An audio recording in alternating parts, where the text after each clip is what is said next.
Very nice. Cool. Well, welcome to a Campfire Music Foundation interview, a fireside chat, if you will. Look at that. Today, we are honored and lucky to have the legendary Lazerbeak with us today, one of the pioneers of the Minneapolis hip-hop scene, incredibly talented artist and producer, and the co-founder and CEO of Doomtree Record Collective. So welcome. Thank you so much. What an intro. I appreciate it. For sure. For sure. Well, today we're here to talk about streaming economics, the reality of being a working musician in today's environment. But before we get into all of that, I just want to ask you about Doomtree, because you guys are a business, but you're also a collective, a movement.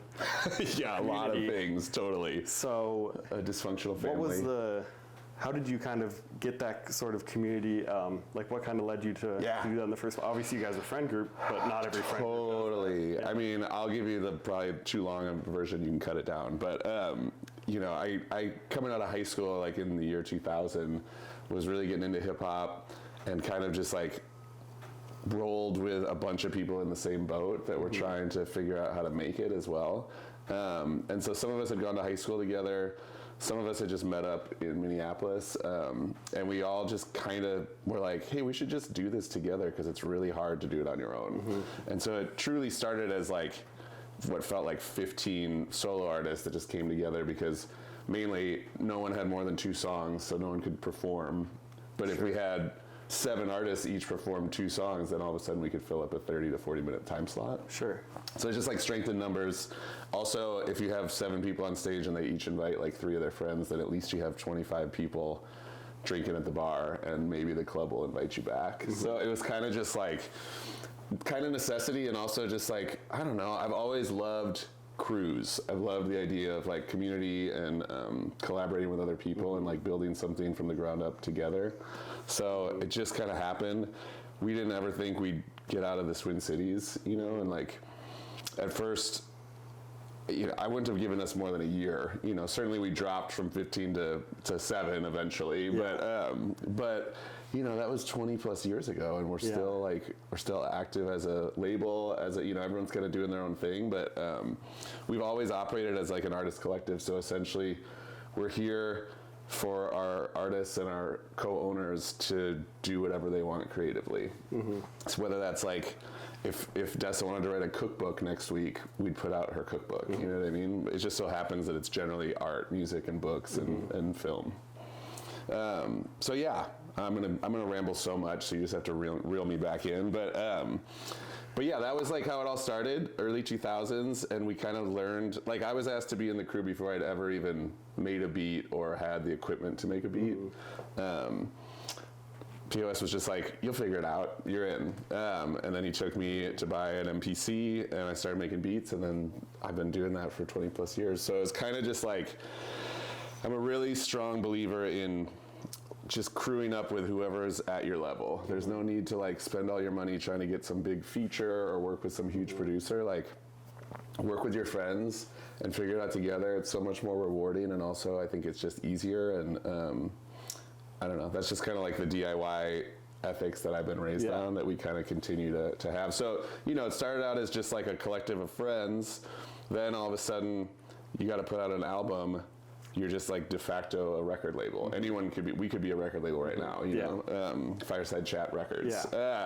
So, okay, well now we just have to figure out how to like press up a CD. And then we figured that out. And then it was like, oh, we should make t-shirts, or we should try to book a show outside of Minneapolis. And it was always just like, okay, suddenly now we're a label where we started making songs all together. So now we're actually like a band sometimes. We're a collection of solo artists. And then, we're kind of a community in ourselves because we worked pretty much entirely with our friends on every level. So music videos, artwork, photography, publicity, radio, everyone was here. And so we kind of slowly started to, it's not like we created it from nothing. There was certainly a blueprint for us, but we were able to expand on that. And I think that's like the beauty of watching any scene grow, is that like it starts with a seed and it gets to this point, and then some other people come in and take it to this point, and it just slowly unravels. And now at 41, I feel like like an OG, and I get to see the next waves come in and watch the thing grow and change and become more inclusive and younger. And it's beautiful. Yeah, that's amazing, man. Yeah, it's really fucking cool. And it's just a testament to the work and to the ethics and to the whole ethos that you guys have, that you're still so rooted in community 20 years later. Yeah, I mean, I'm born and raised here. I grew up right outside of the Twin Cities in Hopkins, and I've been lucky enough to travel all over the world with music, which has only strengthened my like faith in this scene here and what we have, not only as like an artistic community, but as a community that supports the arts, because none of this stuff works without people that are just fans that will actually come out to a show. You know, Dessa sold out First Avenue last night on a Thursday night, you know? So is that my phone going off? Sorry. No, it's not. Okay, great. So, you know, we not only have grown like a really strong, vibrant artistic community, but with that, there's also been an infrastructure locally to help grow a fan base.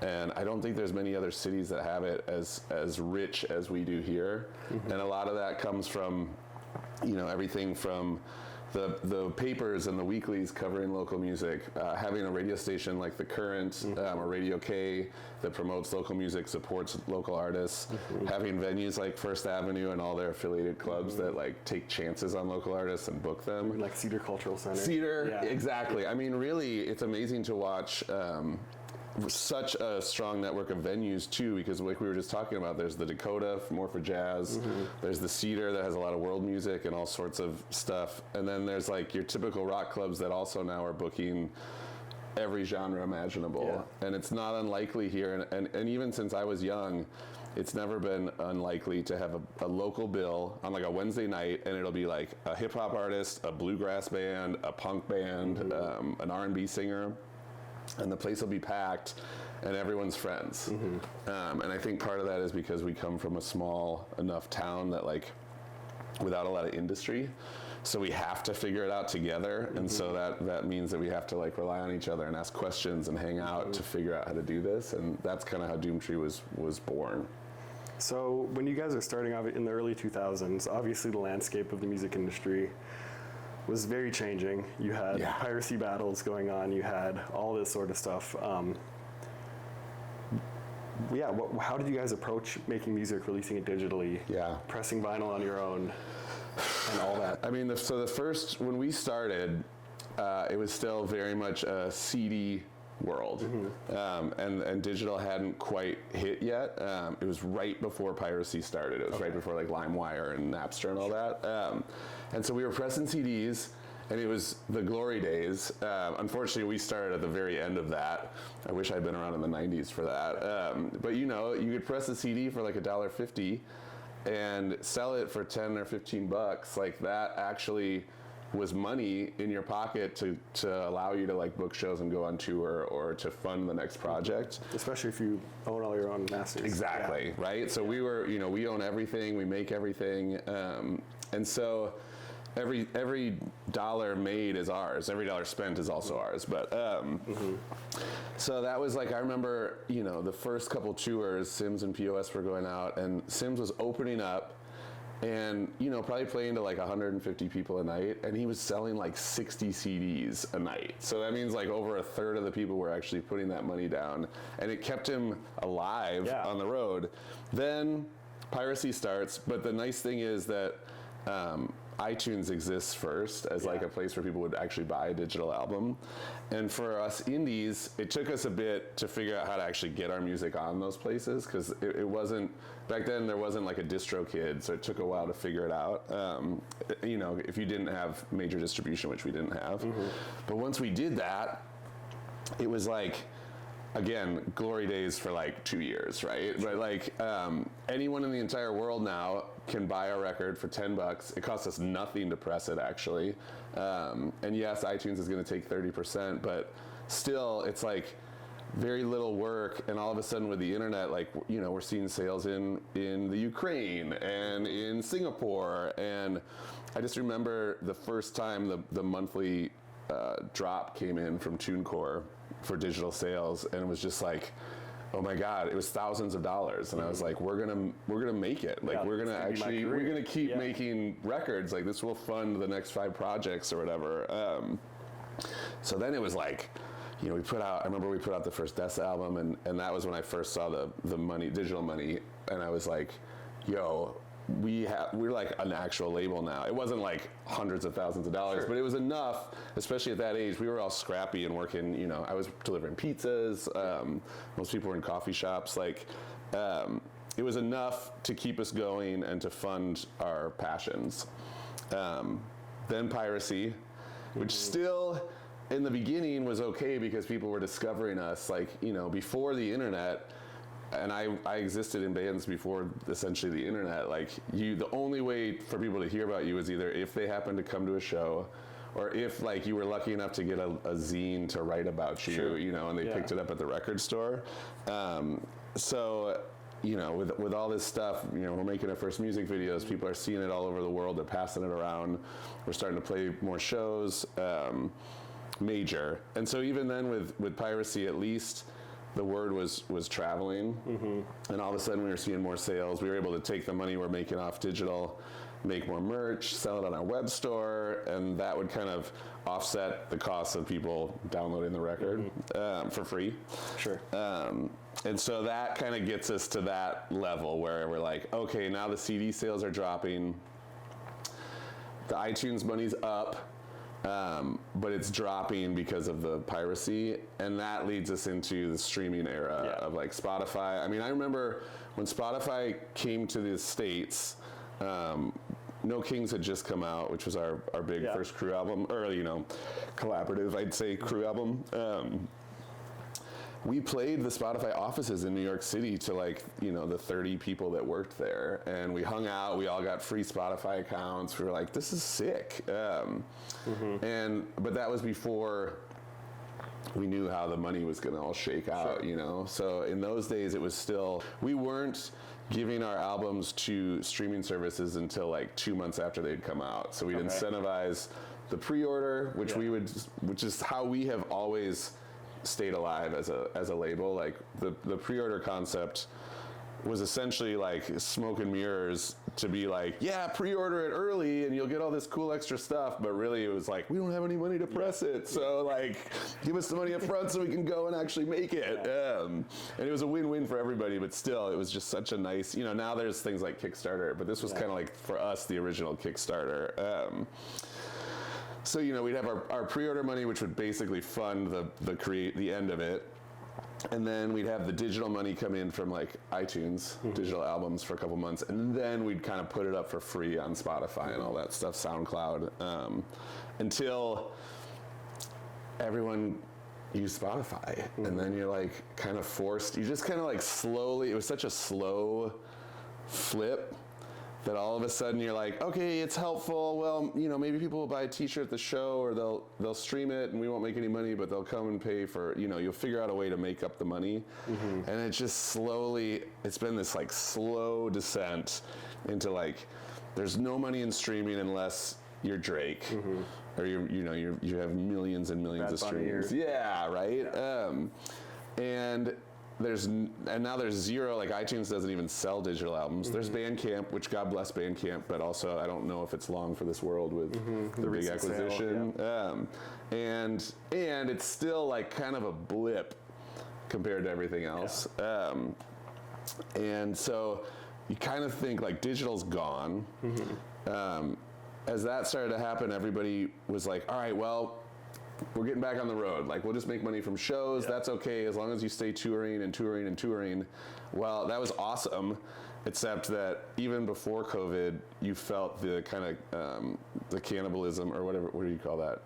Yeah, we cannibalize the shit, because when you have that many artists on the road, the market gets burnt out. So like the average showgoer is like, fuck, man. Like, I love seeing shows, but 20 of my favorite artists just came through in the last 2 months, and I got to pick a couple of them. And what's even harder as an indie is that stadium shows got so much cooler and so much more expensive that if someone, and rightfully so, wants to go see Taylor Swift or Drake or Olivia Rodrigo, and they save up all their money for like the last 4 months to go spend $300 on a ticket. Now all of a sudden, the $20 they might spend on a local show is like taken. And also that local show cannot compete with a fucking, $1 billion Also the arena. couple $100 they spend on an arena ticket, none of that's going to get back into the local ecosystem. Exactly. So it's like, it's this constant power struggle with the indies and the powers that be, the majors. And I listen, I have a Spotify account, I love it, my kids listen, it's incredible. The concept is amazing. The fact that I have every album ever made at my fingertips is beautiful. So as a consumer, I'm like, hell yeah. It's almost perfect. It's incredible. Yeah. And then as an artist and a label owner and someone who has kind of watched just the independent artists specifically just get squeezed and squeezed and squeezed, it's starting to, I'm taking it personal. It's like really hard. And, I feel like as indie artists, we're always looking for the next little tiny pot of gold. We're always the first to find it because that's the only way that we can survive. So, at one point it was like college radio. Okay, well that'll get us airplay, enough places where then we can book tours around these colleges, or we can get a little bit of the college money and play shows. And then it was, let's see, let me think about all the other things. At one point it was festivals. Like once Coachella came and then indie festivals started happening, that was a way, we would actually make real money at festivals.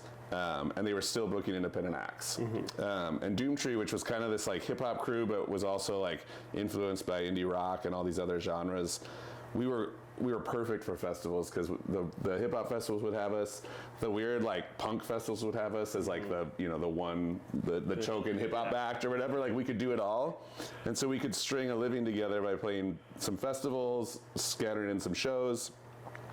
Then all those festivals started getting bought up by the big dogs like Live Nation and AEG, and all of a sudden you see, again, too many festivals, and also even the indie ones that get bought up, now the bill is all the same. It's all the same major label artists or the new artists that majors just signed. So we got squeezed out of that. Well, then it became like, okay, well, there's money in sync. There's money in like getting your song placed in a commercial or a TV show, and there's actually like still indie boutique companies that pitch your stuff to those places. Boom. And if you get one of those hits, like that's real money. That's like maybe the last real money out there. So then we find that we get some placements. I remember we got a song, Shredder's got a song on The Rock's HBO show Ballers. Like some cool stuff like that happens, which like it's very infrequent, but when it happens, it can help fund your next year. Again, totally, yeah.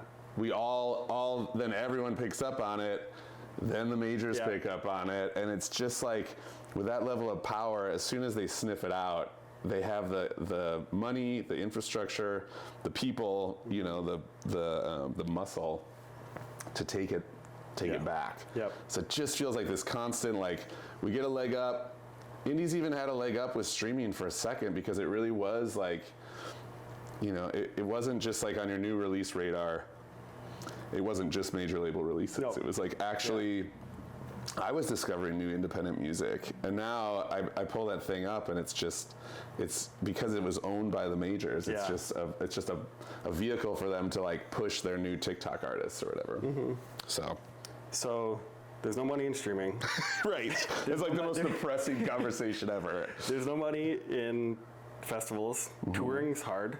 Oh, and real quick, how do you make it work? I'm so sorry, but just to add to that, everyone was like, okay, at least we can tour, even if it's harder because everyone's doing it or whatever.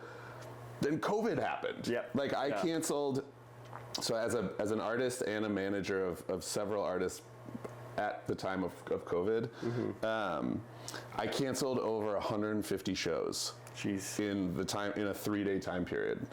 I had 2 acts that I was managing that were on the road at the time that we had to figure out how to get home. And I had 3 acts that were basically going on like North American tours after spending the last 3 years kind of in hiatus working on albums. This was like finally the big payoff. Like it was the big payoff for me too as the manager. I've been basically working for free for a couple years, and then you're like, okay, 2 months of shows, everyone finally gets paid, and then that makes this next year, doable. And then all gone. So not only is there no other money, and God knows we all got sick of those live streams within like the first 2 weeks. It's like, then the only money that was left, if you were even at a level where you could tour or play shows, is completely gone, and it's never come back like that since we've come back. So anyways, now ask me the next question. I was just going to say, so hard to make money from streaming. It's hard to make money from touring, hard to make money from festivals. Sync placements are even harder than they were. Yeah. How do you make it work? I mean, I don't know. I'm at a point as a manager where when I work with a lot of artists and younger artists, and I'm kind of at a loss to even understand how to get the word out at this point. It's not only that there's no money, it's also that there's like, you're vying for everyone's attention, and it is so is everybody else. And even things like Instagram, where as an indie we were really able to connect to a community internationally, and Twitter and blah blah blah in the beginning, it was really useful. Now the way that stuff works, it's like it's all about, you have to spend money to get anyone to see it. So if you don't have any money, how the fuck do you get anybody to see your content, let alone like, you know, even maybe stream it or even listen to a song to maybe get to know you.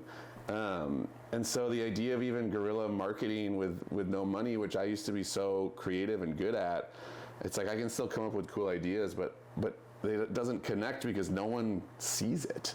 And so I'm really struggling to figure it out. How I make it work, and how I've always made it work, is I have my like whole life's catchphrase is little money, lots of places. So I have to diversify everything that I do. I've never been able to be simply a musician or an artist. As much as I always wanted to since 7th grade. I was like, I want to be a rock star. That's all I want to do. I want to make music.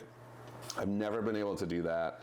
So I've either worked, you know, I've delivered pizza. I delivered pizzas for the first 10 years of my musical career, and I managed takeout. And delivering pizzas was great because, you know, you'd work a bunch until you went on tour. You'd get all your shifts covered for 2 weeks. You'd lose all your money on tour. Yeah. But you'd come home, and in that last week before rent was due, you'd pick up everyone else's shifts, and you'd figure it out, and you'd pay the rent, and you'd do it all over again.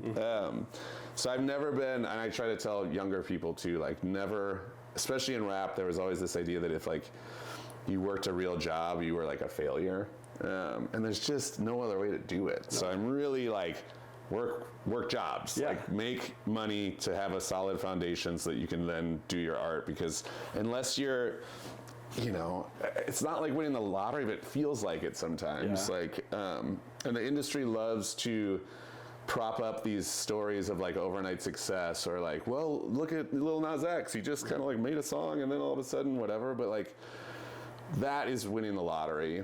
And half the time, that's funded by a label that wants you to believe the independent story that's been like creating this artist for years in the background. So it's all kind of a sham to me. Yeah, and I think it's what you're saying is just reflective of the changing nature of musical labor over the past 20 years. I mean, artists have to wear so many hats nowadays. They have to be their own booking agent. They have to be their own social media manager. They have to be their own marketing agent. Like all these sorts of things that record labels traditionally used to do, and no longer are needed necessarily in the digital era. Yet 75% of all recorded music revenue still goes to the big totally, and 1,000%. And we're dealing with such insane burnout on the indie level because, like you just said, like, you know, I just taught I spoke to a bunch of young artists recently, and it was like, for the first 15 minutes, I just said, let's go around the room and just share what's really got us down, because this is going to be more of a therapy session than anything. Because I don't have any real answers for you, but like, let's at least, you know, commiserate together and try to like build each other up. And it's like, you know, just social media manager alone is the most daunting task right now in 2023, like insane. So even to make the content, let alone post about it, is just an absolute mind fuck. But yeah, when you think about so anxiety induced, it's crazy. And what I think, you know, we don't talk enough about is like, I should say, is how it can impact your mental health immediately. The second you even log on, even if your only intention is to post about your show next week, you are just inundated and you get down the rabbit hole and everyone's kind of presenting their best self. And especially as indie artists, we're like, soft flexing or hard flexing the entire time. Like any little win we're making seem huge because we have to for perception. But as an artist, if you don't remember that in the back of your head, all of a sudden you're just like, man, everybody else is killing it, and what do I have? And it just creates this sense of doubt and competition, and it like pits us against each other. And so like that alone, really hard. But what do? It's like, you know, the nature of the beast. Like you have to use it. And I think it's hard. I mean, I think at some level it's a privilege to be able to be an artist like this, making content, but it's also a job, and like you're saying, it can be so stressful. It's super stressful without a ton of payoff, and so like for me, the way I've done it is, and I've been lucky enough for like a decade now to say that like music is my job, but music is my job means like I run a record label, and my job looks like a 9-to-5 like office desk job, right? Like I'm maybe 5% of my time is spent making music. I'm on emails and Zoom calls and phone calls, and I'm running a record label. I'm managing several artists. I'm releasing music. I'm producing for other artists. I'm speaking. I'm like, you know, giving talks. What are the other ways that I make money? There's a tiny little money that comes in from ASCAP because I have like 650 songs released into the world, and I still get like $400 a quarter or something like that every 4 months or 3 months. So like all these little things, I play shows every once in a while, all these little things equal like little pots of money everywhere. And that's enough for me to figure out how to cobble together a living. And I'm very fortunate to be able to do it. Like I'm very grateful and thrilled that I can still at 41 say that I do this. But every year, you know, come the first of the year is like, is this the year I have to go back? Hopefully I don't have to go back to delivering pizzas at this point, but it's not beneath me. I'd be happy to do it, I guess. But like, is this the year I have to get a real job? Is this the year I have to, you know, go work at an agency or something? Well, and I think it's just so fucked that you have built a whole community with tens of thousands of fans who listen to your music, who pay Spotify and listen to your music, and that doesn't come back to you. Yeah, totally. It's not like you don't have fans. It's not like you don't have, and this is the case with so many artists nowadays. Everyone thinks that their favorite artists are wealthy and rich. Right. They're not. Right. That's also a problem. Yeah. I think perception, I mean, part of that again is that we tend to, again, only show the good side. So it's easy for the public to think like, oh, well, they just are killing it all the time. But I remember for years, and I think to this day, the perception of that a lot of people thought Doomtree was like rich. Like we lived in mansions, and we were like, you know, I remember when one of the artists was bar backing in the winter when we weren't touring a lot, just to like kind of cover extra money. And the amount he had to stop, because the amount of people that would come in and just be like, dude, what are you doing here? Like, why are you bartending? It's like, because I need to make money, man. I'm not like, I can't retire off this. So we've always tried to, my hope has always been to pull the curtain back on a lot of this stuff. Since the beginning, like we were very honest about our pre-orders and why it's important to support this album, because the money we make off this will actually go into paying for the recording of the next album. I try to also be as transparent as possible about the money, like, and the lack thereof, and even sometimes like when there is a tiny bit that comes in, like, that is real, like that we did make, you know, tens of thousands of dollars on that one placement.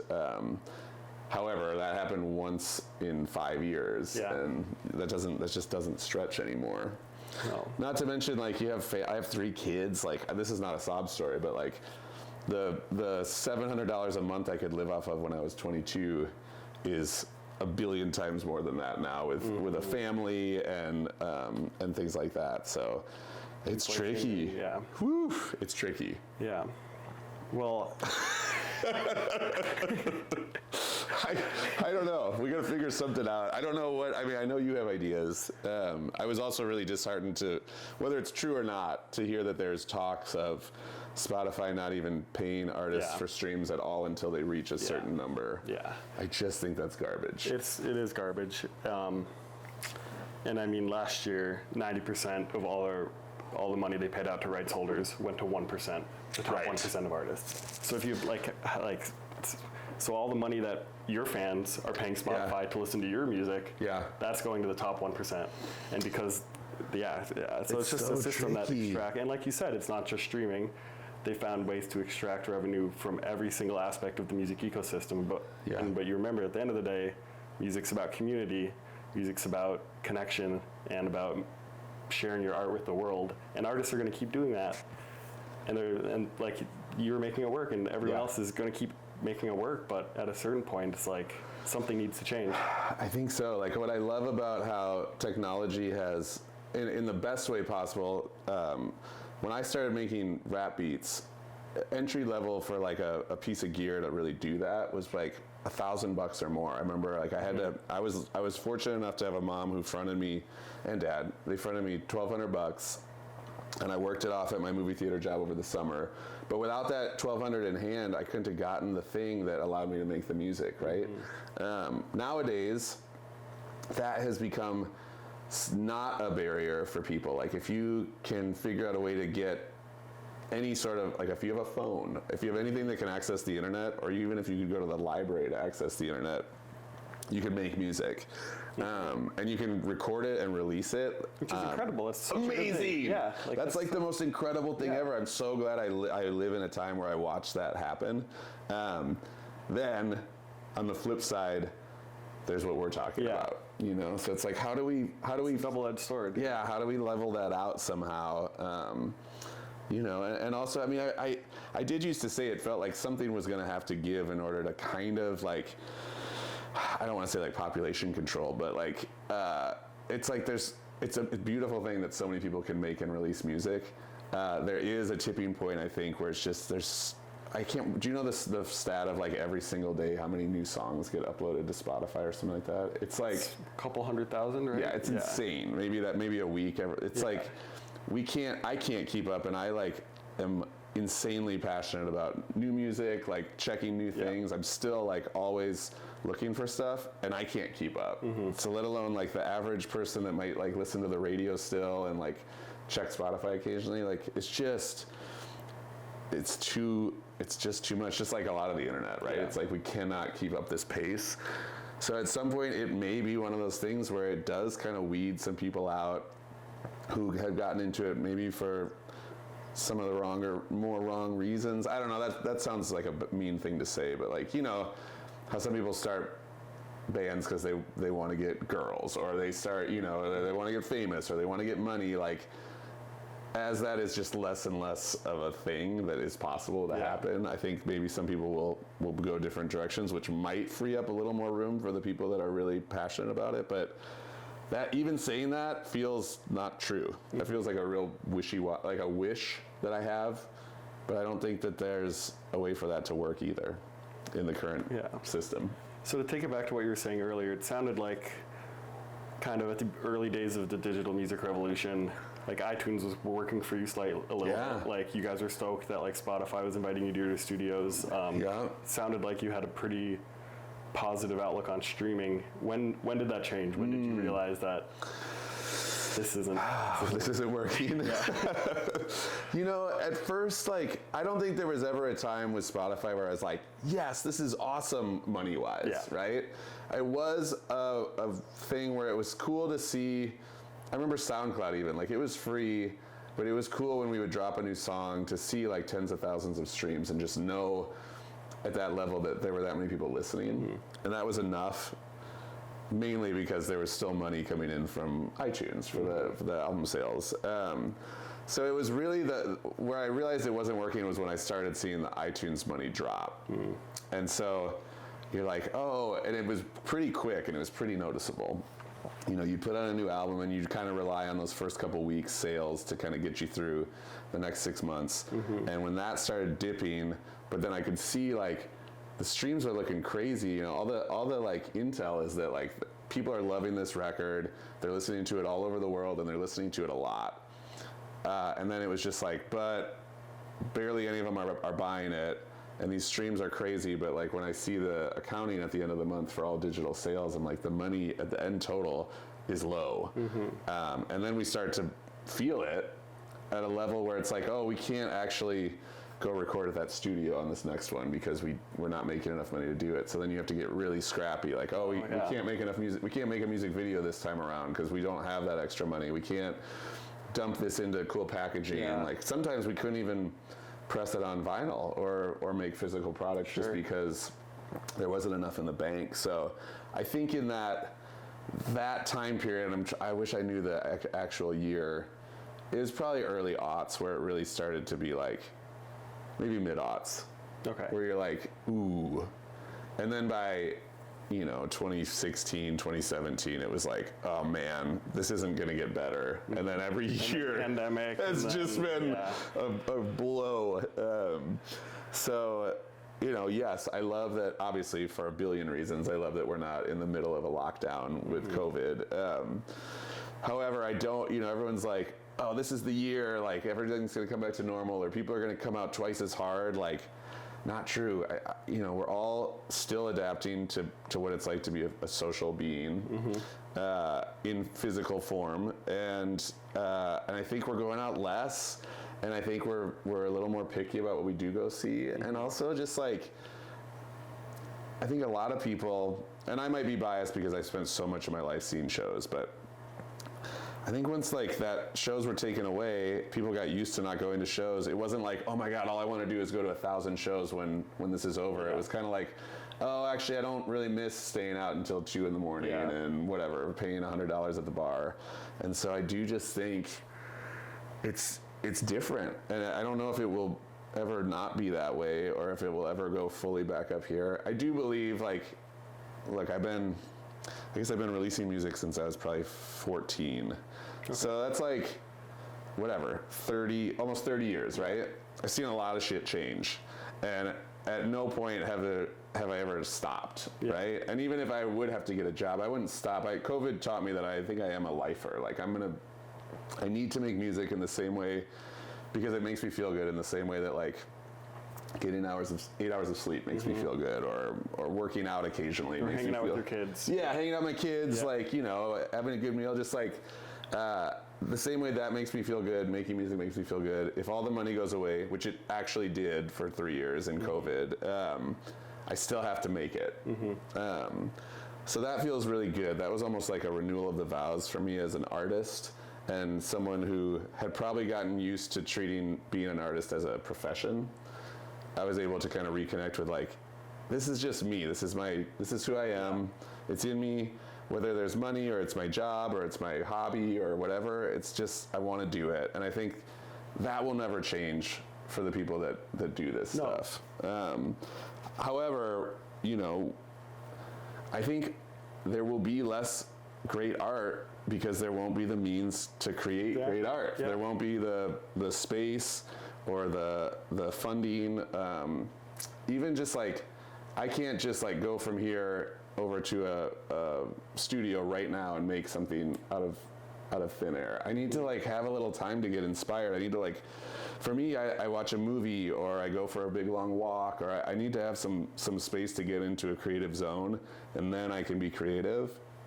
And if we're all working like 2 jobs, and we have kids and we blah, blah, blah, like how do we even find an hour to get inspired, let alone another hour to make something? And I think it's interesting like that, how music actually sounds is linked to these economic issues. Like if you had another 4 hours of the day to not worry about getting more money in and just make more music, then that would change how it sounds. And it's like, and also we're taking, like it truly is like we're rushing stuff out because music is essentially free, but we have to stay on top of the pile, right? So now instead of like spending a year, not that we ever needed to do this, but instead of spending a year making an album, another year like recording and fine tuning and getting it right, we're just like shitting out songs to stay at the top of your feed. And of course we're going to lose some quality control in that, right? I can say the same for myself. Like there's a lot of times where I'm just like, whatever, it's just a song. It's going to basically live for 7 days before it gets buried. So it's good enough. We just have to stay out there. We have to like keep keep pushing. And it's not sustainable. It's not sustainable, and it just makes for like we're all of like our standards are being diminished, I think, and so. And I mean, yeah, could you imagine what it would do if artists could rely on their recorded music as a dependable income stream, Right.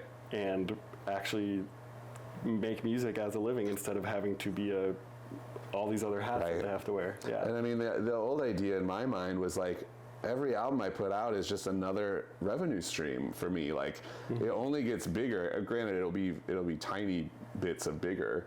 But as someone who's now released, like, legitimately, my Lazerbeak complete playlist on Spotify is like 620 songs. Wow. So I have 620 recorded songs that are out in the world publicly to be streamed, to be purchased, that I've worked on. And I am not seeing that. I mean, instead of this, I'm seeing this. Yeah. And so what does that look like for someone who has just put out their first like EP? Yeah. You know, like how do you build off of that? Unless, again, like you strike it big on TikTok or, you know, these little things that only happen to one tiny sliver of people. I don't know. Yeah, I mean, it's just the state of musical labor has been broken probably since the birth of the music industry, and over the past 30 years of streaming and now the past few years of COVID, all these things are unraveling. And it's not like streaming's terrible. It's not like the technology is the issue. Right. It's done so many good things creatively for artists. Yep. And to be able to record without having to go to a studio or having the help of a label, like that's so important. Incredible. But the economic model is broken. Exactly. Yeah. I think that's it. Like if I also think people would pay more money for Spotify. Like I really don't think, and I also think you could tweak just the free version or whatever with the ads. Like if they were able, and again, it's not just Spotify, but it's kind of just Spotify. It feels like, at least in the States, because no one else shares that percentage of user whatever. But yeah, I don't know. There's just got to be a way to actually compensate people differently. And I think on a bigger picture, when you look at who's in control of the music industry, it's not music companies. Yeah. Spotify's an audio company. Yeah. And Apple, Amazon. Right. These are all totally. These are all just huge corporations that obviously don't have the best interest of music or the music ecosystem. They're really good at making money, and of course they are, and so it does. Like I'm not even.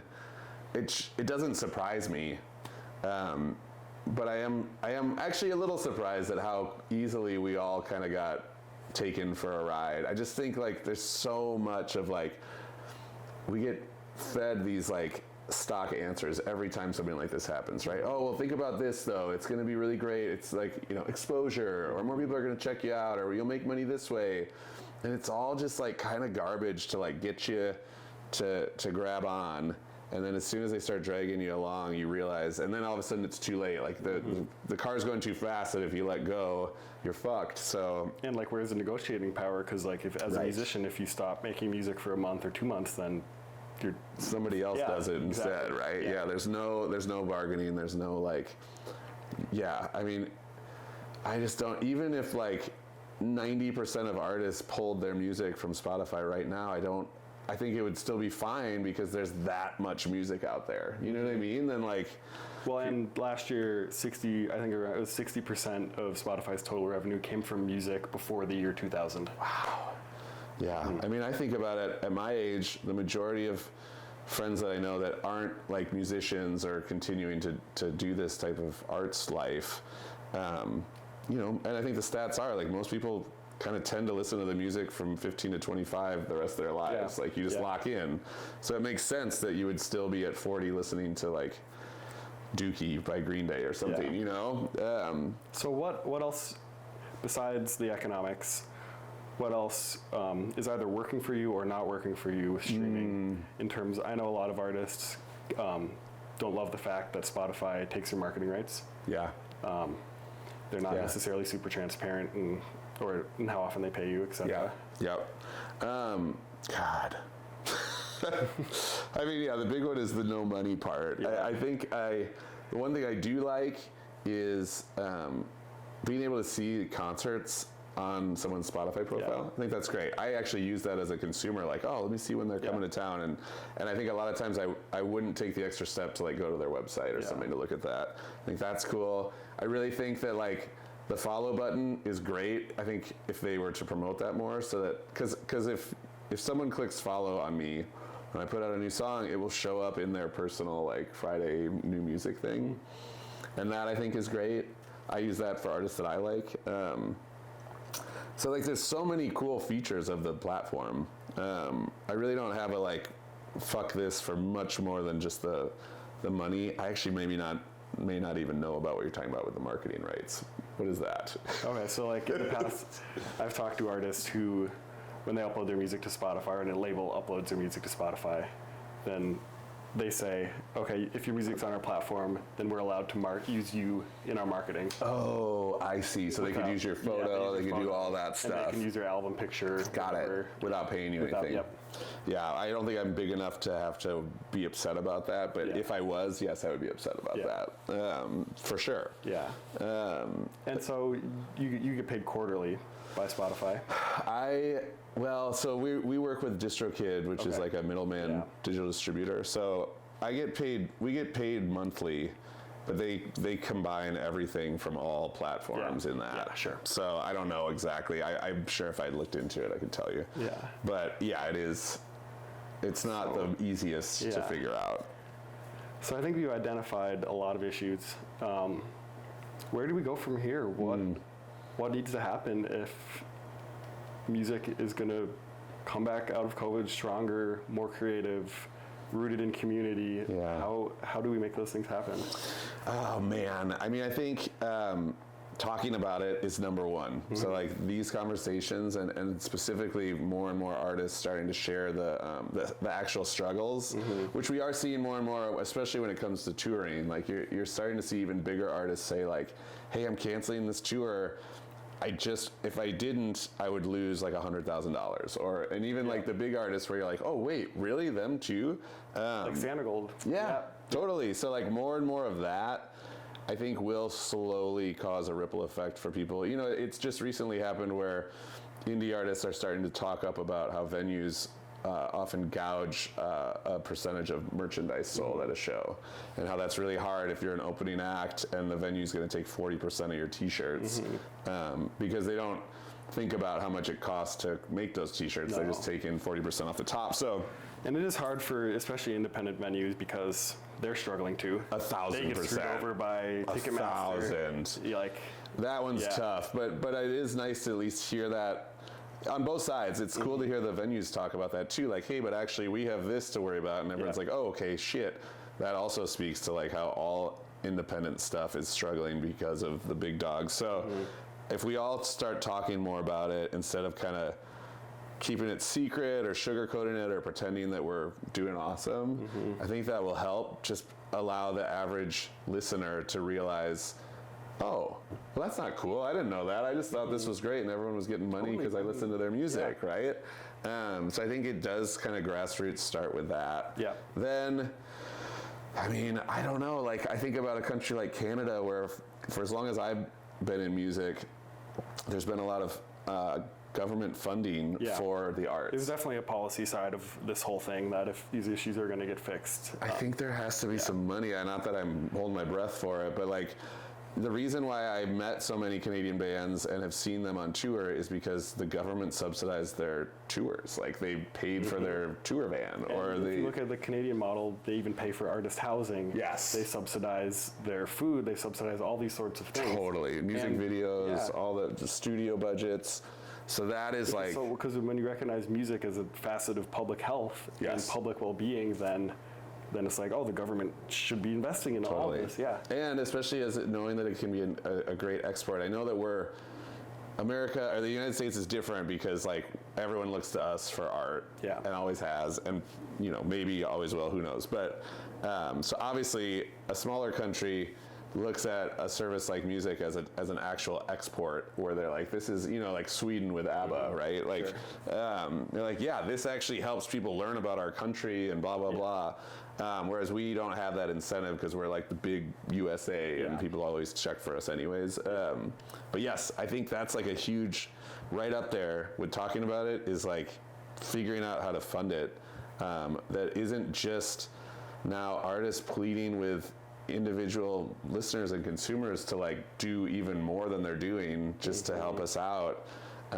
Because that's all of that burden shouldn't be placed on the people that are already like trying to help and are listening and are trying to go to shows when they can and are spending their hard-earned money on this stuff when they can. Like, there's got to be it's got to come from somewhere else. Yeah.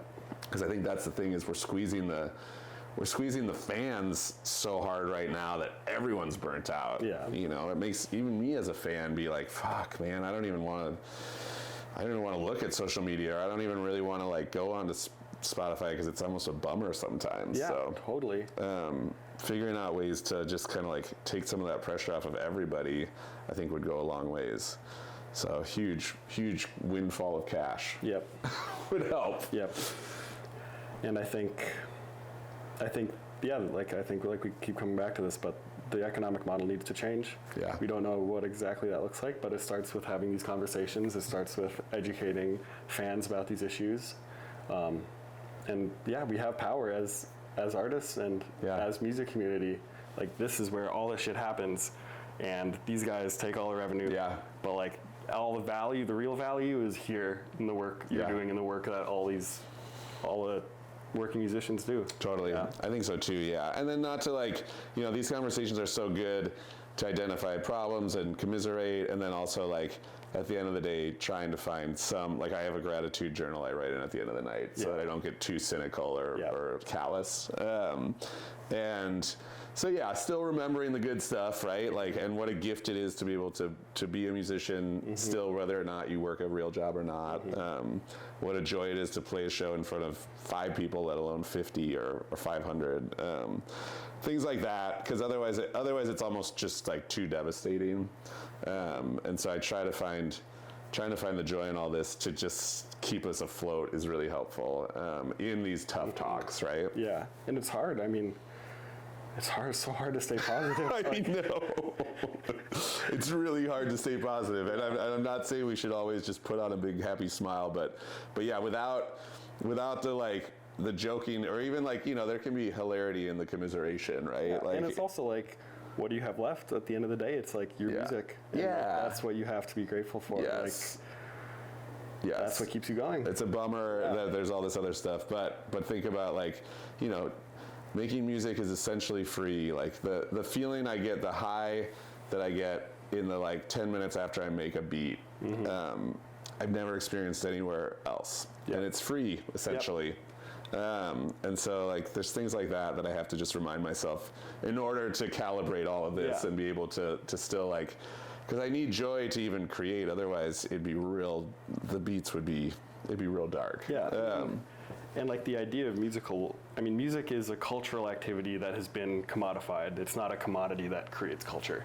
Correct. And like the idea of musical labor is only 600, 700 years old when you go back to like courts hiring musicians to play. Like before then, it was just an expression of community, an expression of culture, an expression of being alive.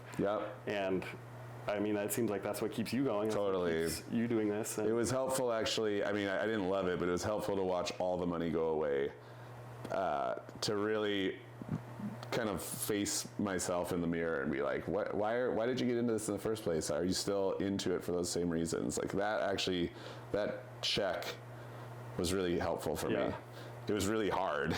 You know, it was like a real struggle, but it was really helpful to be like, okay, right. Yes, I'm still in it, and I think I'm always going to still be in it. So, I should probably get going pretty soon. You wanted some sound bites or like little? Oh, we were just going to take them out of the whole interview. Oh, great. Okay, perfect. But yeah, I think we covered a lot today, and yeah, like you're saying, I think things need to change. Do you have any closing remarks?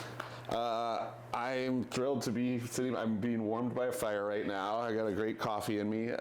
No, I'm just grateful for you having these conversations, and you know, just like, especially with the younger generation, I think there's a lot of hope for like, hey, actually, this isn't working, and we've been seeing it not working since we can remember. So let's actually try to change it. I'm still like. And there is an opportunity to change it. Yeah. That's the thing. Like streaming, it's not the technology. It's bad. It's how it's organized. Yes. It's how the economics is organized. And I think there's a real opportunity over the next 10 to 20 years for artists to really just take some of our power back. Yeah, I think so too. So yeah, man. Not in like a overthrow the government. idiosyncratic, Yeah. Like, labor, but like, no, seriously, like we're realizing that the music ecosystem centers around artists. We're the ones who make it work and have always made it function. Yeah. And the ones who create the music should be the ones who benefit from it. 1,000%. 1,000%. Cool. Thanks for having me. Yeah, that was awesome. Yeah, for sure. For sure. That was great.